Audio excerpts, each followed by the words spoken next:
Hi everyone, welcome back to the Book Bunker. I'm Jim. This is Great Books, Big Ideas, and I wanted to do a reading update, a Friday Reads for November 15th, 2024. Thanks for joining me.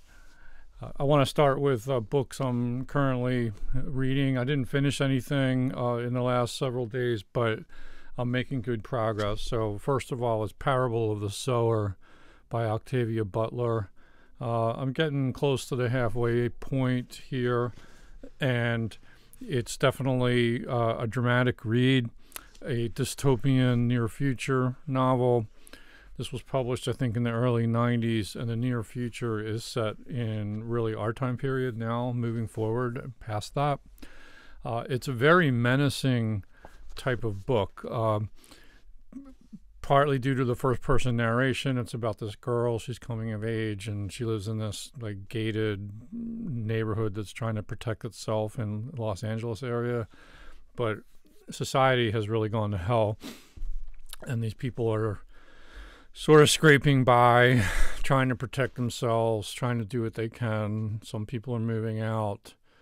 One family moved out to like this other community that was sort of run by a corporation, like a company town, a neo company town.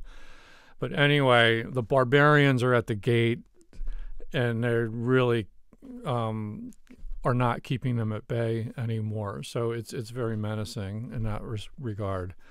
There's invaders, there's robbers, there's druggies. There's wild dogs that eat people. There's, crumbling infrastructure. Basically, the thing that makes it menacing for me is how easy it is for me to imagine the future that she depicts in this book. That'll tell you something.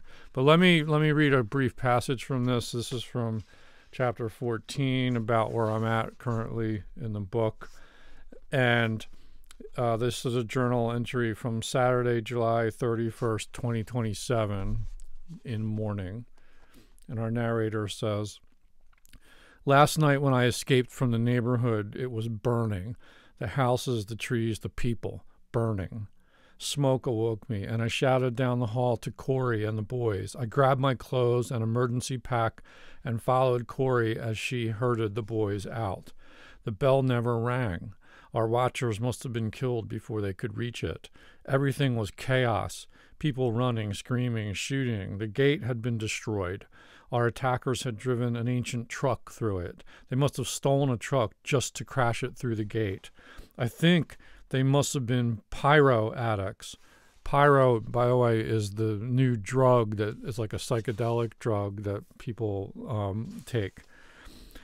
They must have been pyro addicts, bald people with painted heads, faces, and hands, red faces, blue faces, green faces, screaming mouths, avid, crazy eyes glittering in the firelight. They shot us and shot us and shot us. I saw Natalie Moss running, screaming, then pitching backward, her face half gone, her body still impelled forward. She fell flat on her back and did not move again. I fell with her, caught up in her death. I lay there, dazed, struggling to move, to get up. Corey and the boys running ahead of me never noticed. They ran on." So, by the way, our narrator is like an empath. She sort of has these, very, very empathetic towards other people. It's like one of her prominent character traits. I got up, felt for my pack, found it, and ran. I tried not to see what was happening around me. Hearing the gunfire and the screams didn't stop me. A dead body, Edwin Dunn, didn't stop me. I bent, snatched up his gun, and kept running. Someone screamed near me, then tackled me, pulled me down. I fired the gun in reflective terror and took the terrible impact in my own stomach. A green face hung above mine, mouth open, eyes wide, not yet feeling all his pain. I shot him again, terrified that his pain would immobilize me when he did feel it. It seemed that he took a long time to die. When I could move again, I pushed his body off me. I got up, still holding the gun, and ran for the wrecked gate. Best to be in the darkness outside, best to hide. So you can see this is not really light fare at all. I probably shouldn't be reading this in bed at night, but it is pretty compelling, and I am certainly going to like keep soldiering on through it. It's a good read so far. On a lighter note, I've been making progress on James Thurber, My Life and Hard Times. And this basically are anecdotal tales of growing up in Columbus, Ohio. At least that's what I have so far. I'm getting near the halfway point on this one. Much lighter in tone, sort of wry humor, gently satirical, different time and place, has a sort of a genteel feel to it. And yeah, it's easy reading, James Thurber. So I wanted to read, well, what have I read so far? There's about maybe 8 stories in here, 9 stories. And I have so far read The Night the Bed Fell, The Car We Had to Push, The Day the Dam Broke, and The Night the Ghost Got In. So I'm going to read just the beginning passage from The Day the Dam Broke, just to give you a flavor for James Thurber's style. My memories of what my family and I went through during the 1913 flood in Ohio I would gladly forget, and yet neither the hardships we endured nor the turmoil and confusion we experienced can alter my feeling toward my native state and city. I am having a fine time now, and wish Columbus were here. But if anyone ever wished a city was in hell, it was during that frightful and perilous afternoon in 1913 when the dam broke. Or, to be more exact, when everybody in town thought that the dam broke. We were both ennobled and demoralized by the experience. Grandfather especially rose to magnificent heights which can never lose their splendor for me, even though his reactions to the flood were based upon a profound misconception, namely that Nathan Bedford Forrest's cavalry was the menace we were called upon to face. The only possible means of escape for us was to flee the house, a step which Grandfather sternly forbade, brandishing his old army saber in his hand. "Let the sons come," he roared. Meanwhile, hundreds of people were streaming by our house in wild panic, screaming, "Go east, go east." We had to stun Grandfather with the ironing board. Impeded as we were by the inert form of the old gentleman, he was taller than 6 feet and weighed almost 170 pounds. We were passed in the first half mile by practically everybody else in the city. Had Grandfather not come to at the corner of Parsons Avenue and Town Street, we would unquestionably have been overtaken and engulfed by the roaring waters. That is, if there had been any roaring waters.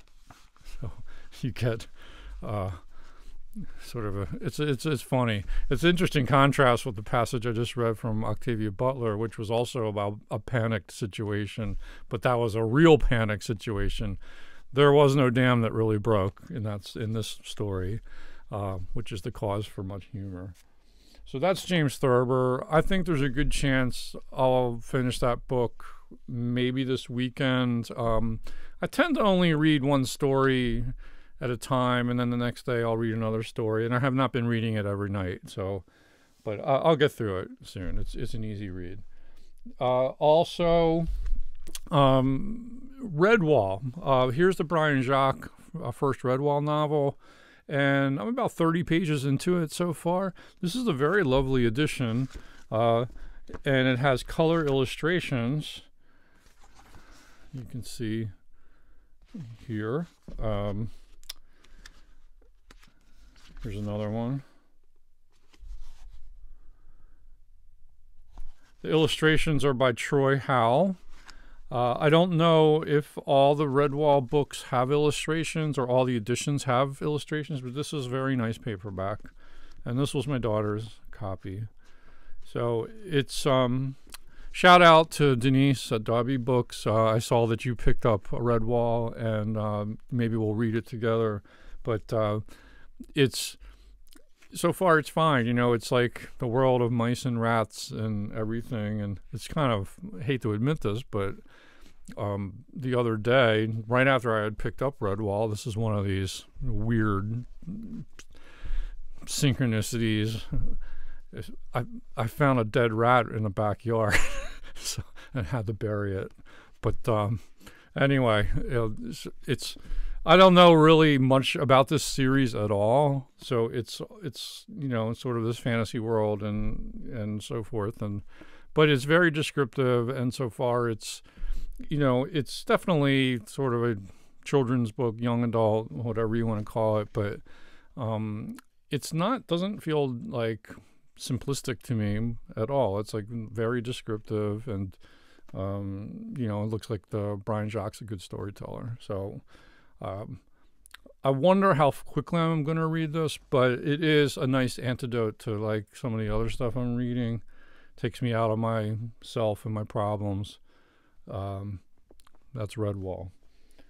And then this happens to me a lot with reading. I don't know if it happens to you, but I'm going along, I'm reading my books, I'm always reading a bunch of books at the same time, and then like a new kid in town shows up and cuts the line, or if you want to use a metaphor of a dance, I have my dancing partners, and then all of a sudden this new book cuts in, right, and wants me to dance too. So that's what happened here with this book by Søren Kierkegaard, Fear and Trembling.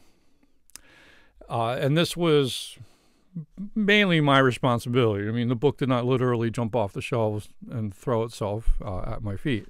I have read this book before, not in this edition, but I have read Fear and Trembling before, so this is a reread.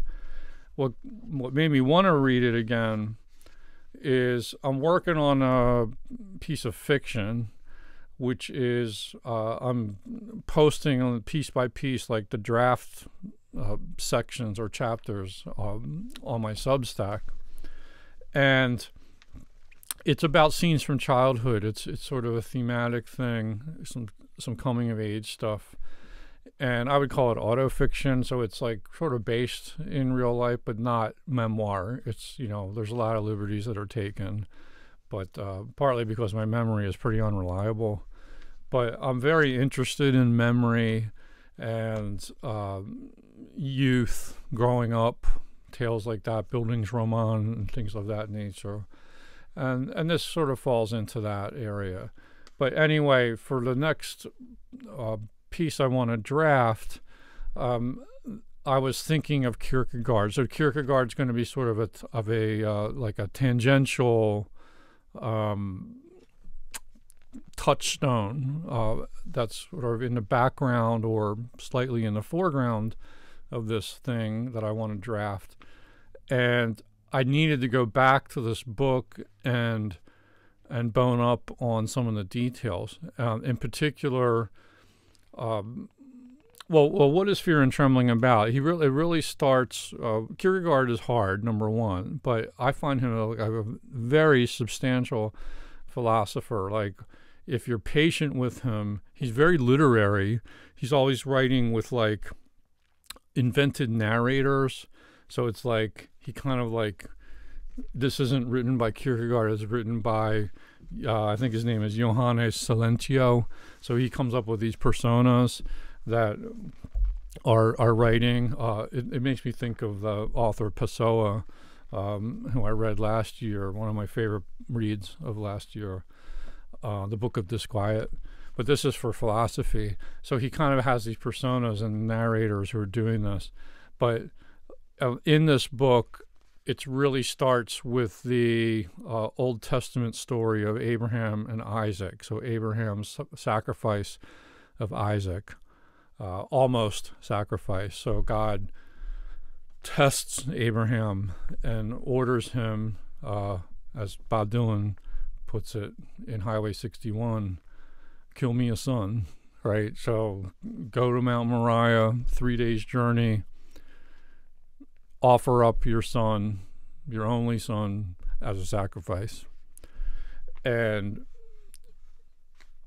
Kierkegaard just like jumps into this and does a real deep dive interpretation of all that, really confronting the absurdity of it and all the ethical implications and the faith that was required on Abraham's part to like proceed with this in defiance of his total love for his son and so forth. It is a very existential book, and it's a short book. But anyway, I'm not using the Abraham Isaac stuff for my fiction at all. I'm more interested in these concepts that he has as he kind of goes from like thing to thing in the book. But he has this notion of these two nights, K-N-I-G-H-T, the night of infinite resignation and then the night of faith.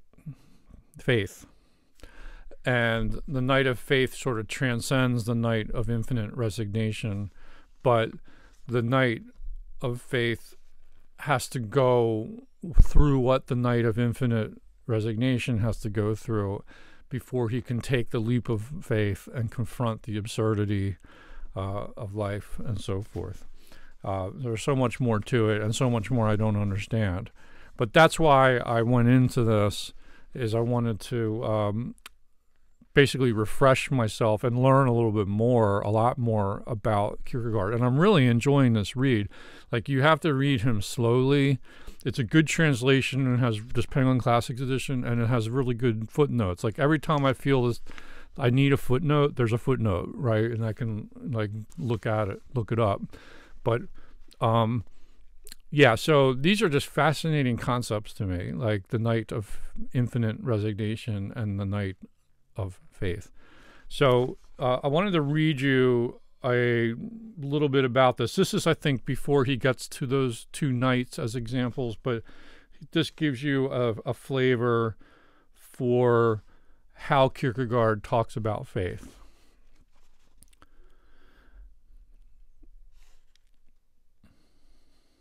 Abraham I cannot understand. In a way, all I can learn from him is to be amazed. If one imagines one can be moved to faith by considering the outcome of this story, one deceives oneself and is out to cheat God of faith's first movement. One is out to suck the life wisdom out of the paradox. One or another may succeed, for our age does not stop with faith, with its miracle of turning water into wine. It goes further. It turns wine into water. Would it not be best all the same to stop with faith? And is not disturbing that everyone wants to go further. When people nowadays, as in fact variously announced, will not stop with love, where is it they are going? To worldly wisdom, petty calculation, to paltriness and misery, to all that can put man's divine origin in doubt? Would it not be better to remain standing at faith, and for the one who stands there to take care not to fall? For the movement of faith must be made continually on the strength of the absurd, though in such a way, be it noted, that one does not lose finitude, but gains it all of a piece. I, for my part, can indeed describe the movements of faith, but I cannot perform them. When learning how to make swimming movements, one can hang in a belt from the ceiling. One may be said to describe the movements all right, but one isn't swimming. Likewise, I can describe the movements of faith, but when I am thrown into the water, although I may be said to be swimming, for I'm not among the waders, I make other movements. I make the movements of infinity, while faith does the opposite. Having performed the movements of infinity, it makes those of finitude. Lucky the one who can make those movements. He performs a marvel, and I shall never tire of admiring him. Whether it is Abraham, or the servant in Abraham's house, whether a professor of philosophy or a poor serving maid, is for me absolutely immaterial. I look only at the movements. But those I do indeed look at and let myself be fooled neither by myself nor by anyone else. The nights of infinite resignation are readily recognizable, their gait is gliding, bold, but those who wear the jewel of faith can easily disappoint, for their exterior bears a remarkable similarity to what infinite resignation itself as much as faith scorns, namely the bourgeois Philistine. Okay, it's dense, as you can see, but hopefully you can get a sense of the literary qualities of it. He's great with using these sort of examples and analogies, and there is such a voice here on this persona narrator, and yeah, I'm just really digging into it.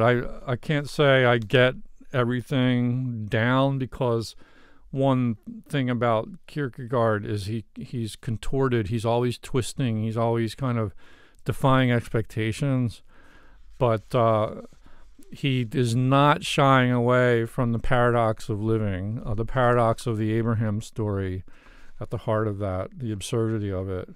And yeah, so I basically am trying to soak this up as best I can, and then I'll come back to my fiction writing and we'll see what comes out. Like, hopefully it'll make sense. The other thing, as just a little side note, was I was reading the introduction here, and by the way, this the translator is also the introducer, Alistair Hannay, does a fine job with the translation. But he's talking about the narrator of this book. We notice that Kierkegaard has given his author the same Johannes de Silentio, which is allegedly borrowed from one of the Grimm's fairy tales, The Faithful Servant. Kierkegaard's John of Silence is not, however, at all a silent person. If he was, he wouldn't be an author, nor was the faithful servant in the fairy tale. He told his master, the young king, of 3 dangers threatening him, though realizing that in doing so he would be turned to stone.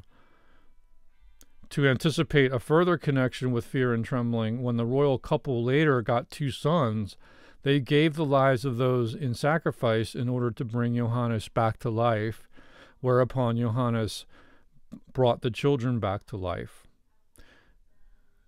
And so on. So that intrigued me, and I was not familiar with that Grimm fairy tale. I haven't read all the Grimm's fairy tales, but I do have a very nice Barnes & Noble hardcover copy of the complete fairy tales of the Brothers Grimm. And last night I did read the story that was just referred to. And in this text,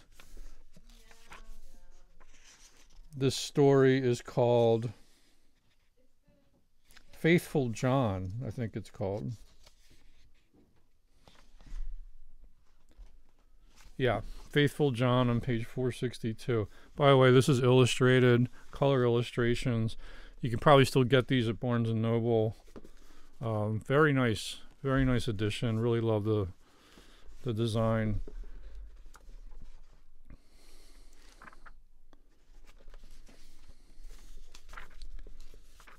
So yeah, there it is. It's called Faithful John in this text.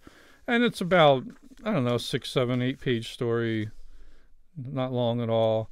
And like most of the Grimm's fairy tales, it's completely bizarre. Completely bizarre. I need to really dedicate myself to studying mythology and fairy tales more closely, because they are just, sometimes mystifying, but in the best possible way. There's a real magic to them.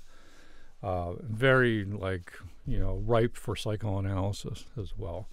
But yeah, true enough, those details from the introduction were borne out in that reading of the story. So I read that, and maybe that's going to get into the creative mixer, and we'll see what churns out eventually. So that's what I'm up to reading wise. At least that's the stuff that's on the front burner. What have you guys been reading? Please let me know in the comments, or if you have any comments about Kierkegaard or the Brothers Grimm or Brian Jacques or Thurber or Octavia Butler. Let me know. I would say that Octavia Butler is sort of a nice match for just the mood I'm in lately. Yeah, it's kind of manifesting some of these kind of darker, apocalyptic imaginings that have, I don't know why, but those have been sort of on my mind in the last couple of weeks. The Brian Jacques is nice escapism. The Thurber is sort of nice to have like a lighter touch on things. And Kierkegaard is Kierkegaard. I don't know what we make of Kierkegaard. I actually have lost my Kierkegaard. He's around here somewhere. He's on break. Anyway, let me know what you guys have been reading. Thanks for watching, and I hope to be back with another video very soon.